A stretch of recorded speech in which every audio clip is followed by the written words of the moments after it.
තෙරුවන් සරණයි සදැහැති සුපින්වත් ඔබ හැමදිනාටම. සදහම් අවබෝධයෙන් ජීවිත අවබෝධය ඔබට ලබා ගන්නට මග කියා දෙන බෞද්ධ රූපවාහිනිය සුපින්වත් ඔබ වෙත sannivedanaya කරන දායකත්ව සද්ධර්ම දේශනාව මෙලෙසින් ආරම්භ කරන්නේ. ඒ උදෙසා සිදු කළා වූ ගෞරවනීය ආරාධනාවෙන් ධම්සභා මණ්ඩපය වෙත වැඩම කරන්නට යෙදුණු පින්වත් ස්වාමින් වහන්සේ පූජනීය කෝරළයාගම සරණතිස්ස ගෞරවනීය පින්වත් ස්වාමින් වහන්සේ අපි හැමදෙනාම පළමුවෙන් සාදු නදනංවා නමස්කාර පූර්වකව පිළිගනිමු. සාදු සාදු සාදු. උතුම් වූ සද්ධර්ම දේශනාව මුළු මහත් ලෝකයාටම sannivedanaya කරන්නට අද දවසේ පින්බර වූ දායකත්වය ලබා දෙමින් කටයුතු කරනවා බත්තර මුල්ල පදිංචි හෙට්ටිආරච්චිගේ ජගත් ප්‍රියන්ත මහත්මයා සහ අයිරාංගනී මහත්මිය ප්‍රදාන ඥාතීන් හිත මිත්‍රාදීන් එකමුතුවෙන්.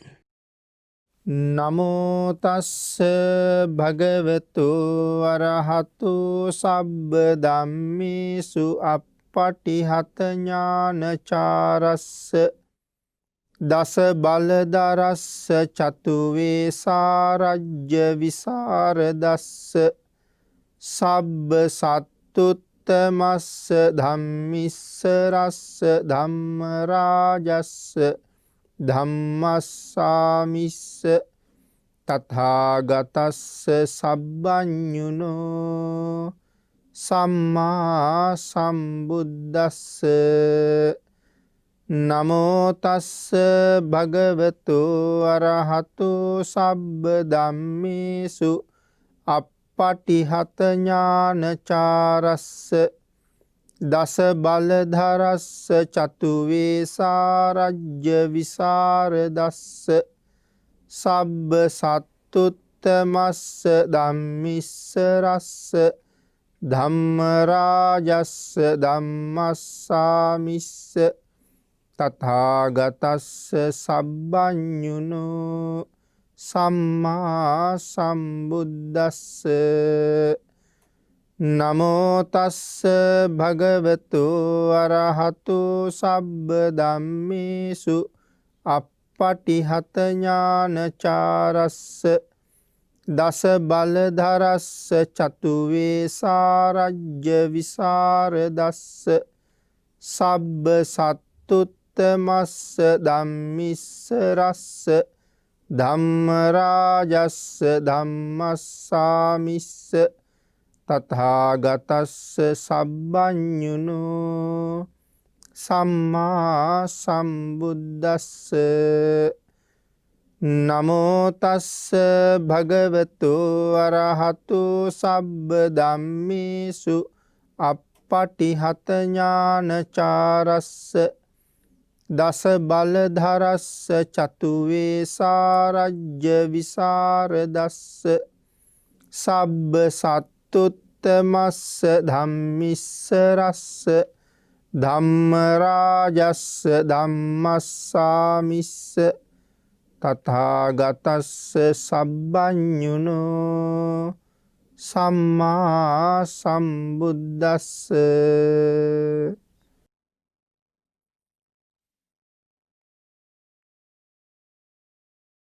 සද්ධර්ම ශ්‍රාවක කාරුණික ගුණගරුක බෞද්ධ පින්නතුනි, බොහෝම ශ්‍රද්ධාවෙන් යුක්තව මේ සියලු දෙනාම සූදානම් වෙන්නේ ලෞතර ශාන්තිනායක සම්මා සම්බුදුරජාණන් වහන්සේ විසින් ලෝක සත්වයන් කෙරෙහි අනන්ත අනුකම්පාවෙන් අවබෝධ කරගෙන දේශනා කොට වදාළ පරම ගම්බීර වූ ශ්‍රී සද්ධර්ම රත්නයෙන්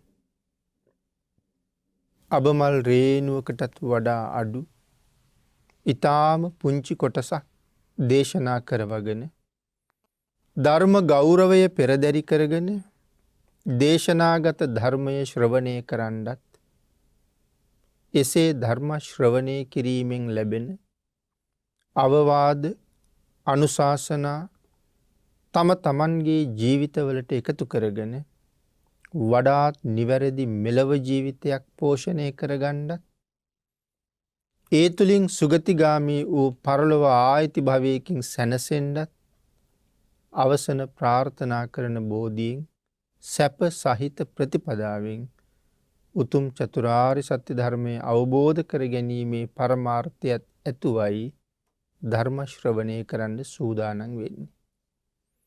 ඒ උතුම් බලාපොරොත්තු මුදුන්පත් කරගන්න සූදානම් වෙන ධර්ම ශ්‍රාවකයා විසින් ධර්මය කෙසේ ශ්‍රවණය කළ යුතුද මහත් වූ බලාපොරොත්තුවක් පෙරදැරි කරගෙනම ධර්ම ශ්‍රවණය කරන එක බොහෝම වටින බව බුදුරජාණන් වහන්සේගේ අවවාදය.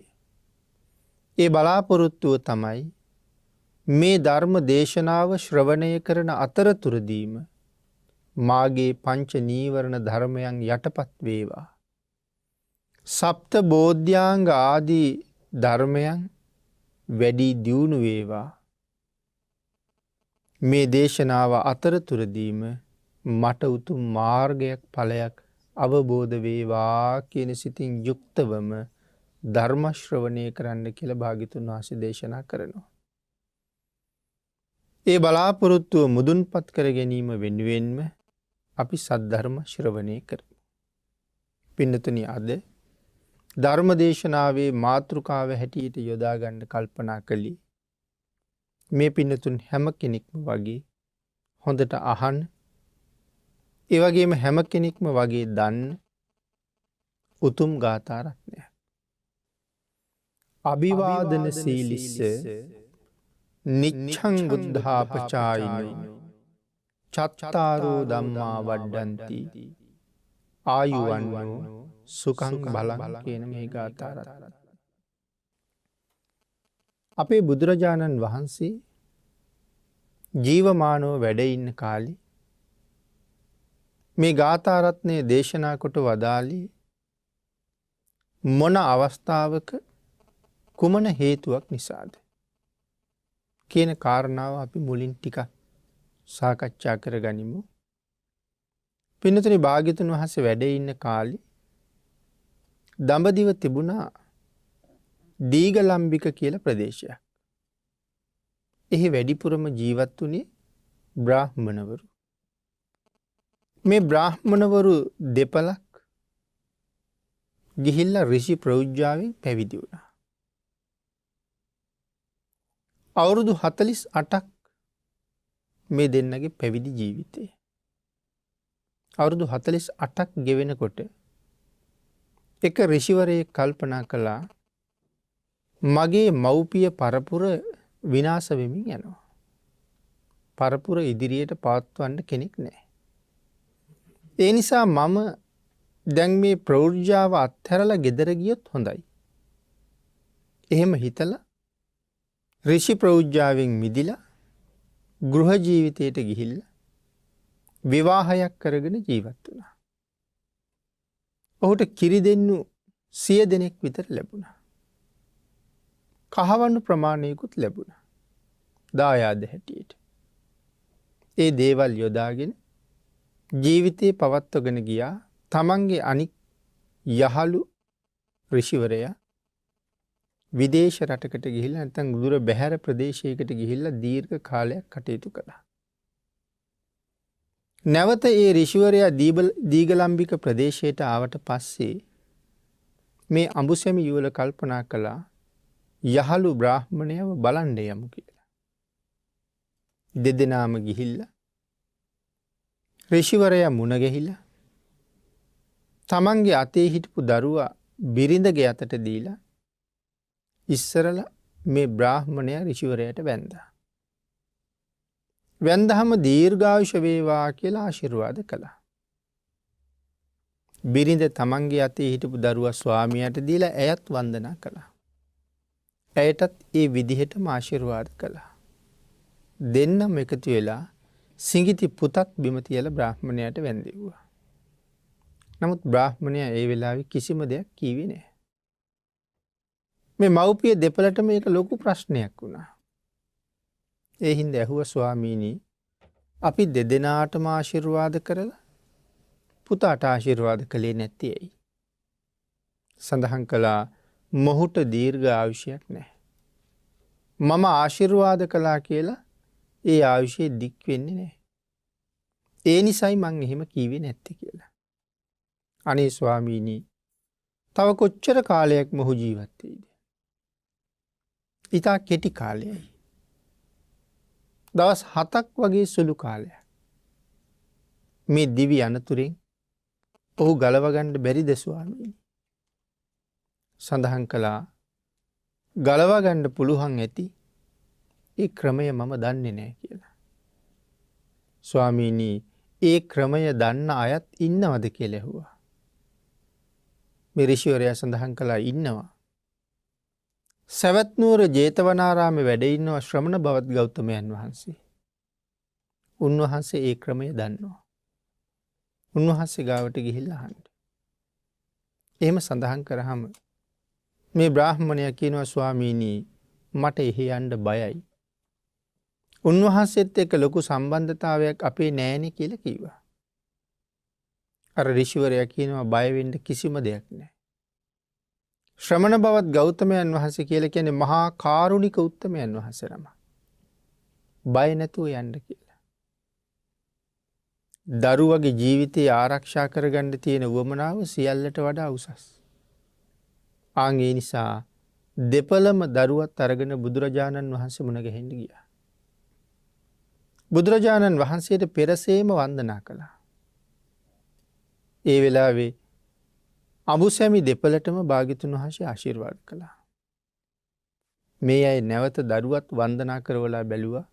භාග්‍යතුන් වහන්සේ මොකක් සඳහන් කරයිද? භාග්‍යතුන් වහන්සේ නිශ්ශබ්දව හිටියා. ඒ වෙලාවේ බුදුරජාණන් වහන්සේගෙන් ඇහුවා ස්වාමීනි ඇයි දරුවට ආශිර්වාද නොකළේ? බුදුරජාණන් වහන්සේ අර බ්‍රාහ්මණයා සඳහන් කරපු කාරණාවම ඍෂිවරයා සඳහන් කරපු කාරණාවම පැහැදිලි කළා. මේ බමුණට ඕන වුණා භාග්‍යතුන් වහන්සේගේ සර්වඥතා ඥානයේ තරම මැනගන්න. මොකද මේ බ්‍රාහ්මණයාට පේන්නෙත් නෑ අර ඍෂිවරයාට පේන්නෙත් නෑ දරුවා බේරගන්නේ කොහොමද කියලා. එහෙනම් මුන්වහන්සේ දන්නවද කියලා බලන්න ඕනේ කියලා හිතලා ඇහුවා ස්වාමීනි මේ දරුවා බේරගන්න ක්‍රමයක් නැද්ද? බුදුරජාණන් වහන්සේ සඳහන් කළා තියෙනවා. එහෙනම් අර දෙන්නටම දරුවා බේරගන්න ක්‍රමය පෙනුනේ නැහැ. නමුත් භාග්‍යතුන් වහන්සේ දේශනා කරන ක්‍රමයක් තියෙනවා. අනේ ස්වාමීනි මොකක්ද ඒ ක්‍රමය?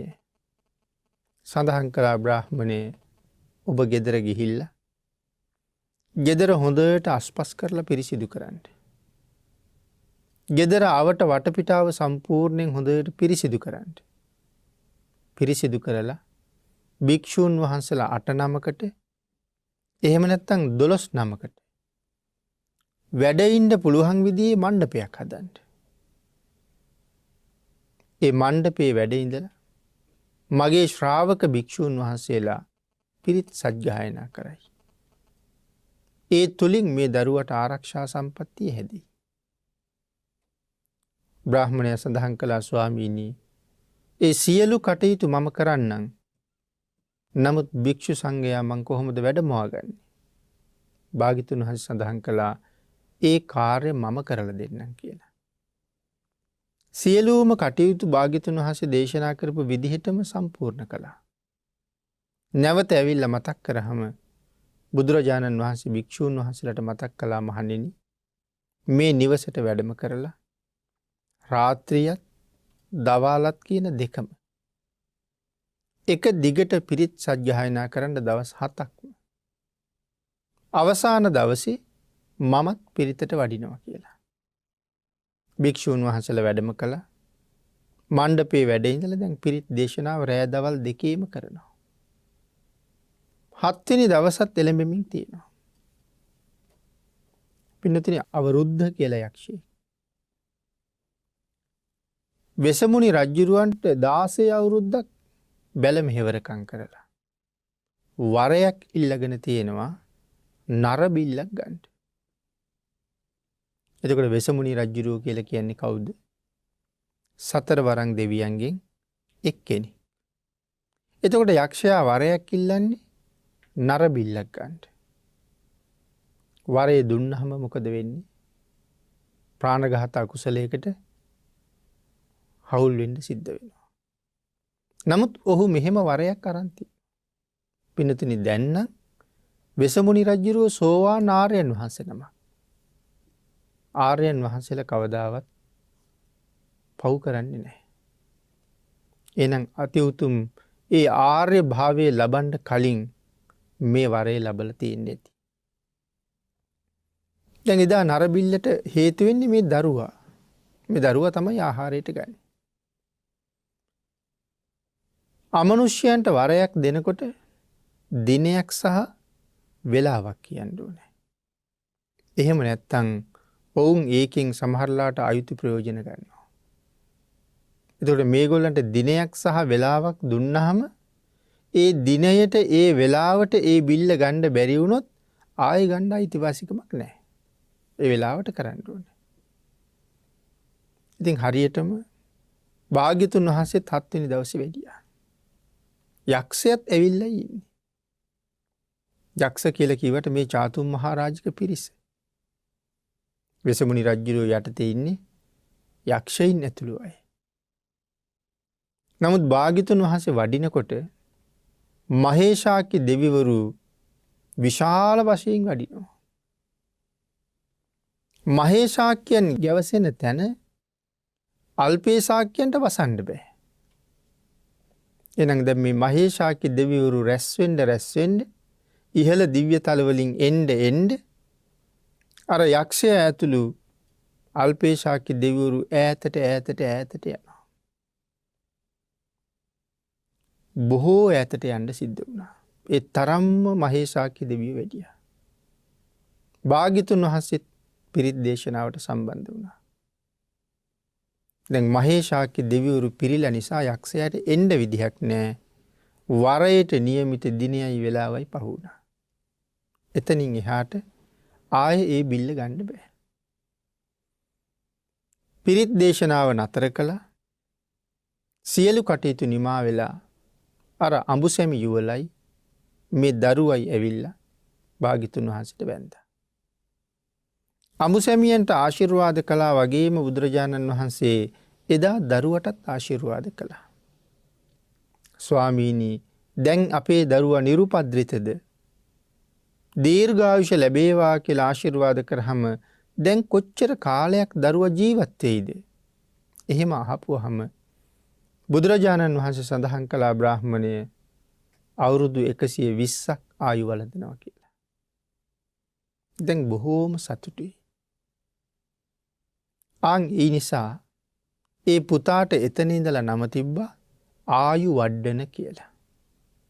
එතකොට මේ ගාථා රත්නය දේශනා කරන්න මූලාරම්භයේ හැදෙන්නේ මෙන්න මේ ආයු වඩන කුමාරයා නිසා. දැන් ජීවිතේට කරදරයක් නැහැ. දැන් දරුවා හැමතැනම දුවනවා, පයින්නවා, සෙල්ලම් කරනවා, යාළු මිත්‍රයෝ එක්ක ඇවිදිනවා. මේ කාරණාව දැකලා භික්ෂූන් වහන්සේලා ධම්සභාවට රැස් වෙච්ච වෙලාවේ මේ පිළිබඳව සාකච්ඡා කළා. දවස් 7කින් ආයුෂ කෙරවල වෙන්න හිටපු දරුවෙක් භාග්‍යතුන් වහන්සේ දීර්ඝායුෂෙහි පිහිටෙව්වා.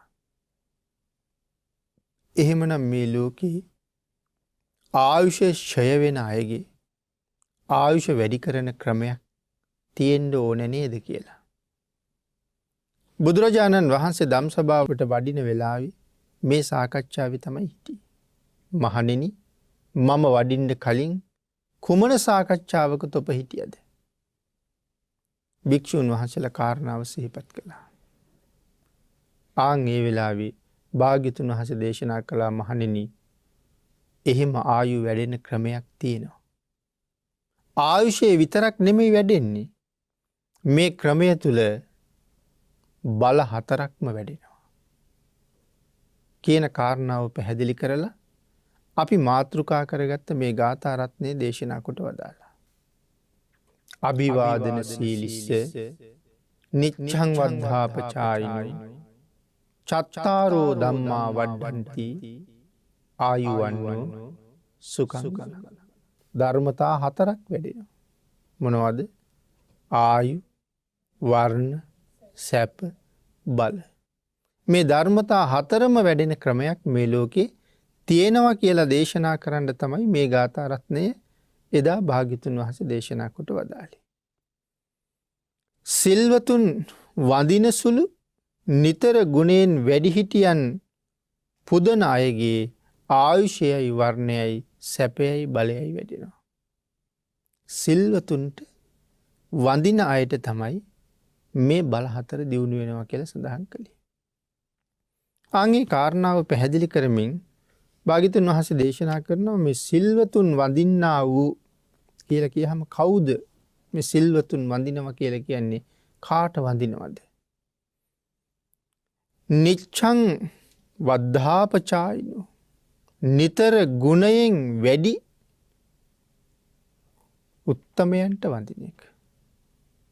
එතකොට මේ වුද්ධාපචායනය වැඩිහිටියන්ට වඳින එක කියන කාරණාවේදී පැහැදිලි කරනවා විශේෂයෙන් ජාති වයෝවෘද්ධ ගෝත්‍ර වයෝවෘද්ධ ගුණයෙන් වයෝවෘද්ධ. වයෝවෘද්ධ භාවය නිසාම වයෝවෘද්ධ වුණ සහ ගුණවෘද්ධ ජාතිවෘද්ධ ගෝත්‍රවෘද්ධ වයෝවෘද්ධ ගුණවෘද්ධ වෘද්ධයෝ ඉන්නවා කී දෙනෙක්ද? 4 දෙනෙක්. කාර්ද මේ ජාති වෘද්ධ කියලා කියන්නේ? ජාති වෘද්ධ කියලා කියන්නේ ලෝකය මුලින්ම හටගත්ත කාලේ ඉස්සරලාම බිහි වුණ මේ මනුෂ්‍ය සත්ත්ව කොට්ටාසයක් ඉන්නවද? ඔවුන්ගේ පරපුර තවත් ඉදිරියට මේ වාගේ පැවතීගෙන එනවද? ආන් ඒ අය ජාති වෘද්ධයි. මුලින්ම ඉපදිච්ච අයනේ. දැන් ඒ අය දීර්ඝ කාලයක් ඉපදිලා පහළ වෙලා. ඒ අයට කියනවා ජාති වෘද්ධ. ගෝත්‍ර වෘද්ධ. එක එක මනුස්ස ගෝත්‍ර තිබිලා තියෙනවා. ආන් ඒ ගෝත්‍රවල වයසින් ඉහළට ගියපු අය ගෝත්‍ර වෘද්ධයි. වයෝවෘද්ධ කියලා කියන්නේ අවුරුදු 80ක් 90ක් වයස ගෙවලා ඉන්න වෘද්ධයි වයෝවෘද්ධයි. ගුණවෘද්ධයි කියලා කියන්නේ සීලාදී ගුණධර්මයන්ගෙන් බොහොම පොහොසත් අය. දැන් කලින් කතා කරපු වෘද්ධයින් 3 දෙනා ගැනම කතා කරනකොට මේ සීලාදී ගුණයක් කතා කළේ නැහැ. එතකොට මේ ගුණවෘද්ධයි කියලා කියන්නේ ඒ අය වයසට ගියාද කියන කාරණාවක් මෙතන කතා කරන්නේ නැහැ. ආන් ඒ කාරණාව විස්තර කරන තැන පින්නතුනි පැහැදිලි කරනවා උපාලි ස්තවිරයන් වහන්සේ පිළිබඳව. මේ කාරණාව තේරුම් ගන්න. කවුද මේ උපාලි ස්තවිරයන් වහන්සේ කියලා කියන්නේ? උපාලි ස්තවිරයන් වහන්සේ කියලා කියන්නේ කුලයෙන් කරණවැමියෙක්. ශාක්‍ය කුමාරවරුත් එක්ක තමයි පැවිදි වෙන්නේ. පැවිදි වෙන්න භාග්‍යතුන් වහන්සේ හොයාගෙන ශාක්‍ය කුමාරවරුත් එක්ක ආවහම දැන් ශාක්‍යයෝ කියලා කියන්නේ එදා ජීවත් වෙච්ච උසස්ම කුලයේ අය. එතකොට මේ උසස්ම රාජ කුමාරවරුත් එක්ක ඉන්න පහත් කුලයේ කෙනා තමයි උපාලි කියලා කියන්නේ. නමුත් බුද්ධ ශාසනය ඇතුලේ කුලයක් නැහැ. ඒක අපි විශේෂයෙන් තේරුම් ගන්න ඕනේ. බෞද්ධයා අතර මේ කුල මානයක් නැහැ. භාග්‍යතුන් වහන්සේට නැත්තම් අපිට මොකටද? අපි උන්වහන්සේ සරණ ගියපු අය. භාග්‍යතුන් වහන්සේගේ ධර්මය පිළිපදින අය. එහෙමනම් ශාස්ත්‍රූන් වහන්සේට නැති මානයක් ශාස්ත්‍රූන් වහන්සේ අගය නොකළ දෙයක් කුමක් නිසා අපි අගය කරන්නේද? භාග්‍යතුන් වහන්සේ සරණ ගියා නම් අපිටත් භාග්‍යතුන් වහන්සේ ප්‍රතික්ෂේප කරපු දේවල් අවශ්‍ය නැහැ. ඒ නිසා ශාසනයේ කුල ක්‍රමයක් නැහැ. හැබැයි 80 මහා ශ්‍රාවකයන් වහන්සේලාට වගේ තානාන්තර දෙනකොට උසස්ම කුලයෙන් පැවිදි වෙච්ච අය අතර අග්‍රස්ථානයේ ලැබිච්ච මහරහතන් වහන්සේ නමක් හිටියා. උසස්ම කුලයෙන් පැවිදි වෙච්ච. එතකොට ආයෙත් කතා කරන්නේ අපි මේ කියන කුලය ගැනද? නෑ පින්නතුනි, එතන උසස්ම කුලය කියලා කියන්නේ අපි හිතනවට වඩා හුඟක් උතුම් තැනක තියෙන දෙයක්. එතන උසස්ම කුලය කියලා කිව්වේ මේ හැසිරීම. අපි කියන්නේ ආචාර ගෝචර සම්පන්න බව කියලා. ආන් ඒ ආදී කටයුතු ඊටාම උසස් විදිහට තියෙනවා.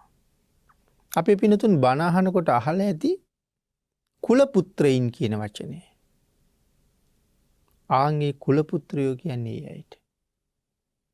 එදිනෙදා තමන්ගේ කටයුතු හැසිරීම් වලදී ඒ හැම කටයුත්තක්ම මනාව සම්පූර්ණ කරලා තියෙන්නේ.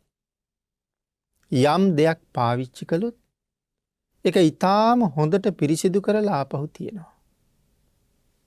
යම් දෙයක් ගත්තොත් ඒක ගත්ත තැන නැවත තියලා තියෙනවා.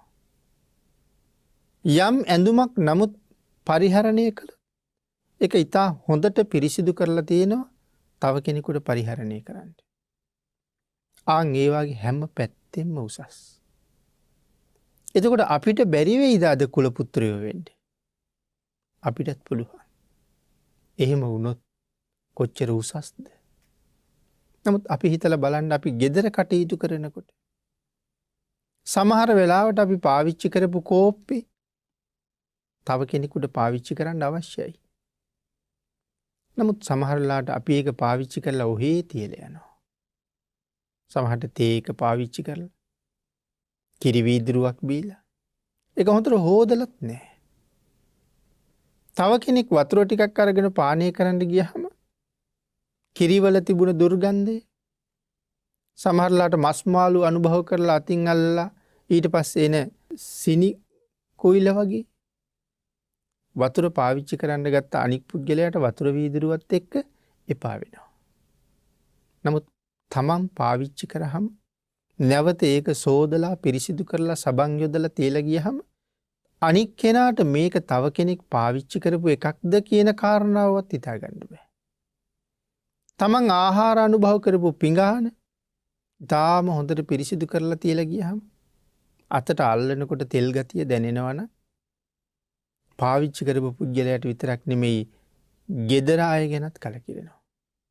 වැසිකිළියට ගියහම කැසිකිළියට ගියහම පිළිවෙලකට නොතිබුණොත් නමුත් මේ කටයුතු ඔක්කොම මනාව යමෙක් සම්පූර්ණ කරගන්නවා නම් gedara උපකරණයක් පිහියක් කැත්තක් අඬුවක් උදැල්ල හැමදාම තියෙන තැනින් අරගෙන මම කරන වැඩේ කරලා වෙන තැනක තියහම හදිස්සියේ තව කෙනෙක් ඒක හොයහම හැම තැනම හොයන්න ඕනේ. කාලය මිඩංගු කරන්න ඕනේ. අනික් අයට අඬ ගහලා අහන්න ඕනේ. එතකොට වෙන වැඩක හිටපු අය ඒ වැඩේ නවත්තලා ඉන්න ඕනේ මේක හොයලා දෙන්න. කේන්ති ගන්න ඕනේ. බැනාඩ ගහන්න ඕනේ. ඒ කිසි දෙයක් වෙන්නේ නැහැ. අනික් අයට පව් පිරෙන්නෙත් නැහැ. කාරණාව ඉවර වුණාම නිසි තැන තියලා තිබුණා. ආන් ඒ වාගේ උසස් කාරණාවල් ප්‍රතිපත්ති ජීවිතයට පුරුදු කරගත්තාම කුල පුත්‍ර කියන තැනට උරුමකම් කියන්න පුළුවන්. මේ කතා කළේ ඒක වැටහෙන්න සුළු කාරණා ටිකක්. ඒ ගැන පැහැදිලි කරන්න මීට වඩා තව ගැඹුරු කරුණු ගොඩක් තියෙනවා. එතකොට උසස්ම කුලයෙන් පැවිදි වුණ භික්ෂුන් වහන්සේලා අතර අග්‍රස්ථානයක් තියෙන්නේ මෙන්න මේ චාරිත්‍ර වාරිත්‍ර ආදී සීලයන් මනාව සම්පූර්ණ කරන නිසා. එහෙම නැතුව අපි කතා කරන බ්‍රාහ්මණද ශාස්ත්‍රීයද වෛශ්‍යද ශුද්‍රද කියන කුල ක්‍රමය ගැන නෙමෙයි එතන කතා කරලා තියෙන්නේ. එහෙනම් උපාලි කියන කරණවැමියා ඉස්සරලා පැවිදි කළා. පැවිදි කරලා ශාක්‍ය කුමාරවරු ලව්වා උපාලි භික්ෂුන් වහන්සේට වැඳෙව්වා. දැන් වෙනදත් මේ ශාක්‍ය කුමාරවරු උපාලිට වැඳද? වෙනද වැඳේ නැහැ. නමුත් අද වඳිනවා. මොකද්ද කරපු වෙනස? සම්මා සම්බුද්ධ ශාසනයේ නියෝජිත භාවය ලබා ගත්තට පස්සේ උසස්ම කුලයේ කියලා සලකපු අයත් වන්දනාමාන කරනවා. එතකොට අර ශාක්‍ය කුමාරවරුන්ට වඩා මනා ගුණයක සීලයක පිහිටවලා ඉන්නේ. ඊළඟට පින්නතුනි තවත් කාශ්‍යප භාග්‍යතුන් වහන්සේගේ ශාසනය. එක මානවකෙක් හිටියා ගටීකාර කියලා. ගටීකාර කියලා කියන්නේ කුඹල්කරුයි. වලං හදන කෙනෙක්. එතකොට එදා හැටියට පහත්ම කුලයක කෙනෙක්. නමුත් ගටීකාරතුමා කොච්චර උසස්ද? ගටීකාරතුමා අනාගාමී කෙනෙක්. කවදාවත් මුදල් පරිහරණය කරලා නෑ. සිල්පදේ ආරක්ෂා කරන්න ඒකත් අත්හැරලා ඉන්නේ. නමුත් හදන්නේ වලං. සඳහන් කරනවා මහ පොළොව හැරුවේ නෑ කවදාවත් කියලා. වලං හදන්න මැටි ගන්න මහ පොළොව හැරුවේ නෑ. දැන් භාග්‍යතුන් වහන්සේ ශික්ෂාපදයක් පනවලා තියෙනවා උපසම්පදා භික්ෂූන් වහන්සේලාට. මේ මහ පොළොව හාරන්න තහනම්. යටත් පිරිසෙන් තැනක හිටගෙන මේ නියපොත්තෙන්වත් ඇඟිල්ලෙන්වත් මහ පොළොව හාරන්න උපසම්පදා භික්ෂූන් වහන්සේ නමකට තහනම් කරනවා. හැබැයි වැලි ගොඩකින් වැලි ගන්න පුළුවන්. පස් ගොඩකින් පස් ගන්න පුළුවන්. ඒ කියන්නේ වෙනත් තැනකින් කපාගෙන ඇවිල්ලා තවත් තැනක ගොඩ ගහලා තියෙන පස් ගොඩකින් පස් අරන් යන්න පුළුවන්. ඒතර මහ පොළොව හාරනව නෙමෙයිනේ. මහ පොළොව හාරන්න තමයි තහනම්. එතකොට මේ උපසම්පදා භික්ෂූන් වහන්සේ නමක් ආරක්ෂා කරන භාග්‍යතුන් වහන්සේගේ ප්‍රඥප්තිය ගටීකාරතුමත් ආරක්ෂා කරලා තියෙනවා. එතකොට කොහොමද වලං හදන්න මැටි ගන්නේ? සඳහන් කරනවා ඌරෝ වාගේ සත්තු පොළොව හාරලා පස් උඩට දාලා තියෙනවා. ගවයෝ වාගේ සත්තු තමන්ගේ අං කහනකොට පස් කඳු ළඟට ගිහිල්ලා අගෙන් අනිනවා. එතකොට පස් කැඩිලා වැටෙනවා. තව සමහර සත්තු පොළොව හාරලා ඇතුළට ගුල් හදාගෙන තියෙනවා. ඒ හාරලා දාපු පස්. ඒ වාගේ දේවල් අරගෙන ඇවිල්ලා තමයි වලං හදලා තියෙන්නේ. වලං විකුණන්න ගියා. ඒ වලං ටික ගෙනහිල්ලා තැනක ගොඩ ගහලා කැමති කෙනෙක් මේ වලං ගන්න. කැමති දෙයක් මට තියලා යන්න. ඉතින් උයා පිහා ගන්න අවශ්‍ය දේවල් ඒගොල්ලෝ එතන තියලා Tamanට අවශ්‍ය වලං ටික අරන් යනවා. පින්තුනි, කාශ්‍යප සම්මා සම්බුදුරජාණන් වහන්සේ ගටීකාරතුමාට මොන තරම් අනුග්‍රහ දැක්වුවාද? ගටීකාරතුමාගේ මුළු තැන්ගිට ගිහිල්ලා ආහාර උයලා වහලා තියෙන භාජන කට ඇරලා බුදුරජාණන් වහන්සේ විසින් ඒ බඳුන් වලින් පාත්‍රයට දාන බෙදාගෙන වළඳලා තියෙනවා. රජ මාලිගාවක සිටු මාලිගාවක ගිහිල්ලවත් එහෙම කරපු තැනක් ගැන කතා කරන්න දෙයක් කතා කරන්න තැනක් නැහැ. මොන තරම්නම් අනුග්‍රහයක්ද? බුදුරජාණන් වහන්සේගේ කුටිය තෙමෙන වෙලාවේ භික්ෂූන් වහන්සේලාට සඳහන් කළේ මහණෙනි, ගටීකාරතුමාගේ වහලට අලුත් පිදුරු සෙවිලි කරලා තියෙනවා. ගිහිල්ලා අරන් එන්න කිව්වා. අන්ද අම්මයි තාත්තයි ගෙදර ඉන්නේ. භික්ෂූන් වහන්සේලා ගිහිල්ලා පිදුරු ගන්නකොට කවුද කියලා ඇහුවා. අපි භාග්‍යතුන් වහන්සේගේ කුටිය සෙවිලි කරන්න පිදුරු අරගන්නේ. ස්වාමීනි ඇති තරම් ගන්න කිව්වා. ගටීකාරතුමා එනකොට පිදුරු නෑ වහලි. පැත්තකම නෑ. අහපුවහම සඳහන් කළා භාග්‍යතුන් වහන්සේගේ කුටිය තෙමෙන නිසා පුතේ පිදුරු අරගෙන ගියා කියලා. ගටීකාරතුමාට ඇති වුණේ පුදුම සතුටක්. ධාරානිපාත වරුසාවක් කෙරෙනවා. ගටීකාරතුමාගේ ගේ ඇතුළට වැහි පොදක්වත් වැටෙන්නේ නැහැ කියලා කියන්නේ. භාග්‍යතුන් වහන්සේගේ ආනුභාවය. බුදුරජාණන් වහන්සේ නිවසට වැඩියහම මහලු අම්මයි තාත්තයි කියනවා ස්වාමීනි පුතා කෑම උයලා තියලා වහලා ගිහින් තියෙනවා. අපිට භාග්‍යතුන් වහන්සේට පිළිගන්වන්න දැස බෙන්නේ භාග්‍යතුන් වහන්සේ අනුකම්පා කරන සේක්වා. බෙදාගෙන වළඳන සේක්වා කියලා. ලෞතුරා බුදු කෙනෙක් එහෙම කළා කියලා කියන්නේ යමෙකුගේ නිවසේ කොහොම අනුග්‍රහයක්ද අපිට තේරෙන්නේ. නමුත් මේ කුඹල්කරුවෙක්. අපේ මහබෝසතාණන් වහන්සේ එදා ජෝතිපාල මානවක වෙලා ඉපදිලා හිටපු කාලේ ජෝතිපාල මානවකතුමාගේ හොඳම මිත්‍රයා ගටීකාරතුමා. කාශ්‍යප භාග්‍යතුන් වහන්සේ ළඟට ජෝතිපාල මානවකයා අරගෙන යන්නෙත් මේ ගටිකාරතුමා. භාග්‍යතුන් වහන්සේ ලෝකෙ පහළ වෙලා කියලා කියනකොට යං වඳින්න කියලා කියනකොට මොකද්ද කිව්වේ? ඔය මුඩ මහණුන්ට වඳින්නේ නැහැ කියලා කිව්වේ. නමුත් ගඟට එක් කරගෙන ගිහිල්ලා නාලා දැන් යං භාග්‍යතුන් වහන්සේ ළඟ ඉන්නේ කියලා කියහමත් බෑ කිව්වා. ඒ වෙලාවේ තමයි ඇදගෙන යන්න කටයුතු කළේ. නමුත් කල්පනා කළා මොහු කුඹල් කරුවේ. මම උසස් වංශිකයෙක්. මොහු කොහොමද මම ඇදගෙන යන්නේ? නමුත් හිතුවා මගේ මිත්‍රයා කවදාවත් මට මෙහෙම කරලා නැහැ. අද මේ තරම් දෙයක් කරන්නේ මට යහපතක් උදෙසාමයි. භාග්‍යතුන් වහන්සේ ළඟට එක් කරගෙන ගිහිල්ලා සඳහන් කළා ස්වාමීනි මේ මගේ මිත්‍රයා මොහුට දහමක් දේශනා කරන්න. කාශ්‍යප භාග්‍යතුන් වහන්සේ ජෝතිපාල මානවකට දහම් දේශනා කරාම සඳහන් කළේ මිත්‍රය ඔබ යන්න මගේ ආයේ ඒමක් නැහැ. මම භාග්‍යතුන් වහන්සේ ළඟ පැවිදි වෙනවා කිව්වා. පැවිදි වුණා. අපිට බුදුරජාණන් වහන්සේ මුණ ගැහෙන්න භාග්‍යතුන් වහන්සේගේ ධර්මය අහන්න අද මේ විදිහට ධර්ම දේශනා කරවන්න ධර්ම දේශනා කරන්න අවස්ථාව සැලසෙන්න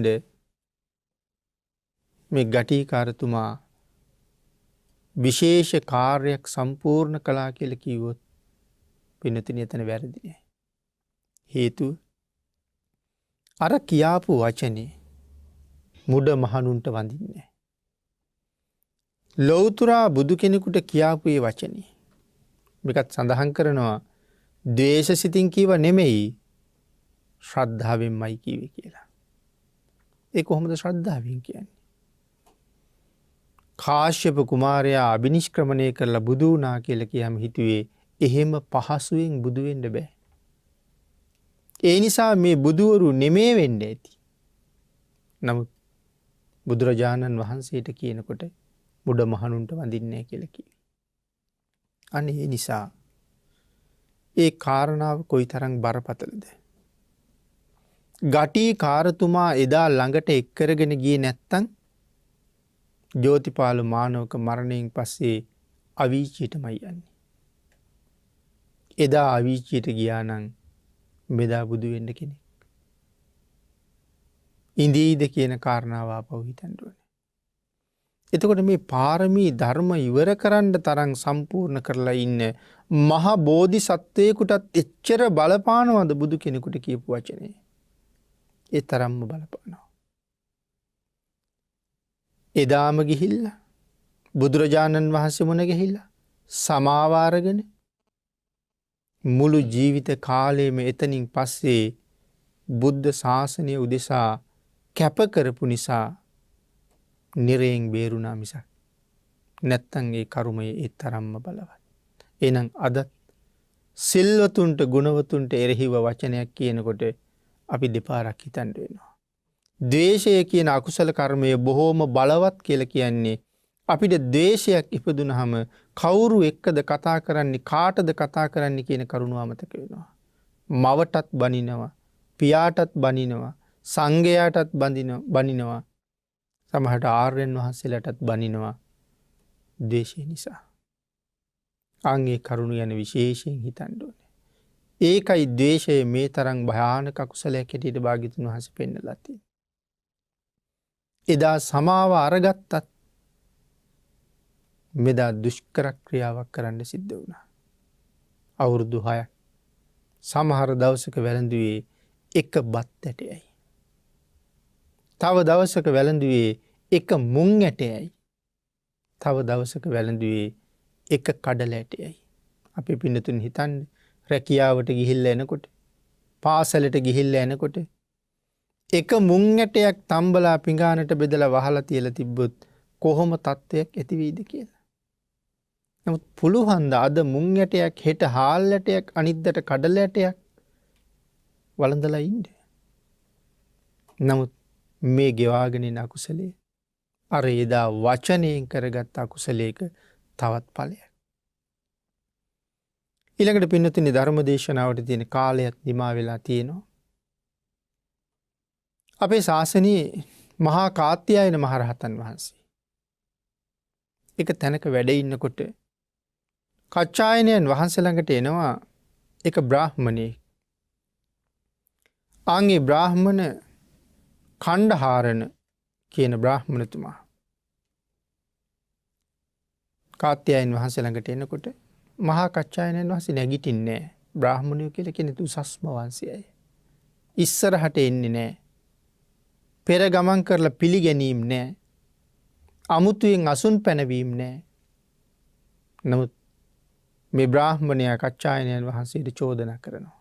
බ්‍රාහ්මණයෝ උසස් අය. ඔබලා උසස් අයට ගරු කරන්නේ නැහැ කියලා මං අහලා තියෙනවා. අද ඒක මම ප්‍රත්‍යක්ෂ කරගත්තා. කියලා චෝදනා කරනවා. ආන් ඒ වෙලාවේ සඳහන් කළා බ්‍රාහ්මණේ මේ ගුණ වෘද්ධ වයෝ වෘද්ධ කියලා කොටස් දෙකක් ලෝකේ ඉන්නවා. ගුණ වෘද්ධයා ඊටාම උසස් කෙනෙක්. ශ්‍රේෂ්ඨ කෙනෙක්. ස්වාමීනි කොහොමද මේ ගුණ වෘද්ධ බ්‍රාහ්මණය ඔබලා උසස් වංශයේ ඉපදුනා, ගිහි ජීවිත ගත කරනවා, කාම සම්පත් පරිහරණය කරනවා, කාම සේවනය කරනවා, මේ ආදී නොයෙක් දේවල් කරනවා. නමුත් ඊතා ලාබාල වයසේ නමුත් මේ ශාසනයට ඇතුල් වෙච්ච අය උසස් සීලයක් සමාදන් වෙලා ඒ සිල් ආරක්ෂා කරනවා. කම් සැප හොයන්නේ නැහැ. කම් සැප විඳින්නේ නැහැ. කාමය ගැන කල්පනා කරන්නේ නැහැ. කාමය ගැන හිතා හිතින් සතුටු වෙන්නේ නැහැ. පංච කාමයෙන් ඈත් වෙලා සංසාරයෙන් එතර යන්න ගුණ පුරන අය. ආන් එවන් උතුම් ගුණවතුන් අවුරුදු 100 ගණන් ගත කරපු උසස් වංශයේ උපන් අයට වඩා කාම සේවනයේ කරපු අයට වඩා ඊටාම ශ්‍රේෂ්ඨයි. එවන් කෙනෙකුට වඳින්න එක මහත් ආනිසංසදායකයි. මේ විදිහට කරුණු පැහැදිලි කරාම බ්‍රාහ්මණයා තේරුම් ගත්තා. තේරුම් අරගෙන සමාව ඉල්ලුවා. ස්වාමීනි මට වැටහුණා කියලා කිව්වා. එමනම් අභිවාදන සීලිස්ස නිච්ඡං බුද්ධාපචායිනෝ චත්තාරෝ ධම්මා වඩ්ඩಂತಿ ආයුවන්නෝ සුඛං බල. ගුණ වෘද්ධයන්ට වෙන්තාම ආනිසංස 4ක්ම ලැබෙනවා. ආයුෂ විතරක් නෙමෙයි වැඩෙන්නේ. ආයුෂයත් වැඩෙනවා. වර්ණයත් ලැබෙනවා. සැපයත් ලැබෙනවා. බලයත් ලැබෙනවා. හැබැයි ගුණ වෘද්ධයන්ට වඳින්න ඕනේ. ගුණෙන් ඊටාම උසස් වයසින් උසස් කතාව නෙමෙයි තියෙන්නේ. ලෞතුරා භාග්‍යතුන් වහන්සේට වන්දනා කරන එක මොන තරම්නම් ආනිසංසදායකද? මහරහතන් වහන්සේලාට ආර්යයන් වහන්සේලාට වඳින එක කොයි තරම් ශ්‍රේෂ්ඨද? මේ මුළු ලෝකේ ජීවත් වෙන සියලුම දෙනාට දන් දීලා ලබනවා නම් යම් ආනිසංසයක් සඳහන් කරනවා. ආර්යයන් වහන්සේ නමකට වන්දනා කරලා ලබන ආනිසංසයේ 4න් එකක්වත් අර සියලු දෙනාට දන් දීපකේ ආනිසංසය වටින්නේ නැහැ කියලා. ඒ තරම්ම උසස් ගුණවතෙකුට වඳින එක. අදත් ලෞතුරා බුදුරජාණන් වහන්සේට ජීවමාන සංඥාවෙන් කල්පනා කරලා චෛත්‍ය ළඟ, බෝධිය ළඟ, පිළිම වහන්සේ ළඟ වන්දනා කරලා අපිට කොයි තරම් කුසල් ලබන්න පුළුවන්ද? සවැත් නුවර ජේතවනාරාමේ සුගන්ධ කුටියට ඇතුල් වෙලා බුද්ධ රශ්මියට මැදි වෙලා භාග්‍යතුන් වහන්සේ ළඟ දන ගහලා වඳින්න ලැබුණා නම් කොහොමද වඳින්නේ? ආන් ඒ චේතනාවෙන් චෛත්‍ය ළඟ වන්දනා කළොත් සුගන්ධ කුටිය වන්දනාවෙන් ලැබෙන ආනිසංසය අල්ප මාත්‍රයක් අඩු නැහැ. බෝධීන් වහන්සේ ළඟ වඳින්න පුළුවන් නම් ඒ චේතනාවෙන් ඒ කුසලයේ අල්ප මාත්‍ර අඩුවක් නැහැ. සාමාන්‍ය කෙනෙක් කතා කරනවා වගේ ගල් ගොඩකට පස් ගොඩකට මැටි ගොඩකට වැඳලා පිං සිද්ධ වෙනවද කියලා ඇහුවොත් බැලූ බැලමටම කාරණාව ඇත්තයි. චෛත්‍යයේ තියෙන ගඩොල්, පිළිම වහන්සේගේ තියෙන ගල් වැලි සිමෙන්ති. ඉතින් පිං සිද්ධ වෙනවද කිව්වොත් කාරණාව නොදන්න කෙනෙකුට ඇත්තයි. නමුත් ධර්මය දන්න කෙනෙකුට ඒ වචනය හාත්පසින් විරුද්ධයි. ඔහු දන්නවා මං වඳින්නේ ගල් ගොඩට නෙමේ. මේ තුලින් නිර්මාණය කරන අපිට පෙන්වන අපේ භාග්‍යතුන් වහන්සේ. නිමක් නොමැති ඒ මහා ගුණ කඳ අදහගෙනයි මම මෙතන වන්දනා කරන්නේ. කියන වන්දනාවෙන් ලැබෙන ආනිසංසය අසීමාන්තිකයි. එමනම් ඔබත් වඳින තැන සිල්වතුන්ට ගුණවතුන්ට ඊටාම ශ්‍රද්ධාවෙන් ගුණගරුකව වන්දනා කරන්න. ඒක කවදාවත් අහක යන දෙයක් නෙවෙයි. පින්නතුනි ධර්ම දේශනාවල තියෙන කාලේ නිමා වෙලා තියෙන නිසා අපි දේශනාව මෙතනින් නිමා කරමු.